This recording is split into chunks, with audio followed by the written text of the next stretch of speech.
Yadadri thermal power ప్లాంట్లో October నుంచి current ఉత్పత్తి ప్రారంభిస్తామన్నారు డిప్యూటీ సీఎం బట్టి విక్రమార్క. వచ్చే ఏడాది మార్చి కల్లా పూర్తి స్థాయిలో 4000 మెగావాట్ల విద్యుత్ ఉత్పత్తి జరగాల్సిందేనని డిప్యూటీ సీఎం స్పష్టం చేశారు. ఇందుకు తగిన ఏర్పాట్లు చేసుకోవాలని జెన్కో అధికారులను ఆయన ఆదేశించారు. హైదరాబాద్లోని సెక్రటేరియట్లో యాదాద్రి ప్లాంట్ పనుల పురోగతిపై జెన్కో ఉన్నతాధికారులతో ఉప ముఖ్యమంత్రి బట్టి విక్రమార్క సమీక్ష నిర్వహించారు. ఈ సందర్భంగా ఆయన మాట్లాడారు. మొదటి యూనిట్ అక్టోబర్ 15 కల్లా, రెండో యూనిట్ అక్టోబర్ 30 కల్లా, మూడో యూనిట్ వచ్చే ఏడాది ఫిబ్రవరి కల్లా, నాలుగో యూనిట్ ఈ ఏడాది డిసెంబర్ చివరి నాటికి, ఐదవ యూనిట్ వచ్చే ఏడాది మార్చి నాటికి పూర్తి చేయాలని అధికారులను ఆదేశించారు.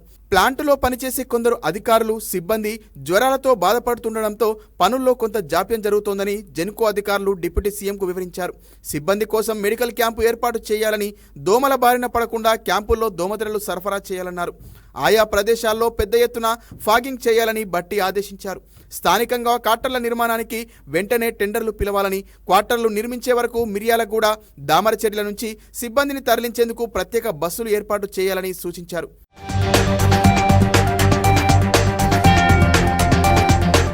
యాదాద్రి పవర్ ప్లాంట్ నుంచి బూడిద తరలింపు కోసం తాళ్ల వీరప్పగూడెం, దామరచెర్లకు 4 లైన్ బైపాస్ రోడ్డు నిర్మాణం పురోగతిపై వారంలోగా నివేదిక ఇవ్వాలన్నారు.